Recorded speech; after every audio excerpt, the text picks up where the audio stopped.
Je fais pas du journalisme, les jours ne font pas du journalisme à froid. C'était un peu l'objet du débat, c'est-à-dire que nous, on ne fait pas du slow, on est en temps réel. Donc simplement, on passe du temps à le produire et on ne lâche pas nos sujets. C'est-à-dire que quand il se passe quelque chose sur les sujets qu'on suit, on en rend compte en temps réel. La différence, c'est qu'après, on ne quitte pas les lieux. Voilà, on s'est construit contre l'idée d'une info éphémère, entre autres choses. Et donc justement, Internet permet justement d'avoir ces multitemporalités, c'est-à-dire traiter l'instant, parce que nous, on est des journalistes, on vient du quotidien. Les jours ont été montés par d'anciens journalistes de Libération. Donc on est plutôt attaché à l'actualité chaude et au quotidien. Et souvent, le réflexe...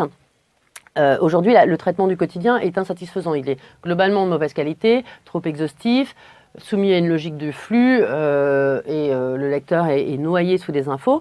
Nous, on a essayé de résoudre ce problème-là autrement, mais sans renoncer à l'instant présent. Et une des choses un des trucs et astuces qu'on a trouvé, c'est d'être là au temps T, mais de continuer à être là ensuite. C'est-à-dire que quand sur un événement ensuite, on le voit bien, il y a un reflux médiatique, un reflux comme un reflux de vagues médiatiques. Il n'y a plus personne. Nous, l'idée, c'est de rester là et de rester sur le temps long. Et on verra d'autres vagues revenir certainement.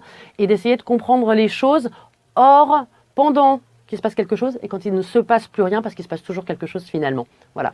Et donc, justement, Internet, c'est génial pour ça parce que on peut traiter toutes les temporalités.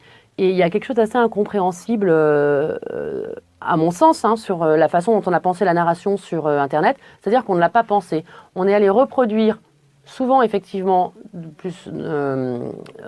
moins bonne qualité, la narration, la construction d'un article tel qu'elle avait été pensée pour des quotidiens. Alors c'est vrai que c'est une construction narrative qui a le mérite d'être très claire, mais elle n'a absolument aucun sens sur Internet, à notre sens. Parce que justement, on ne jette pas les choses.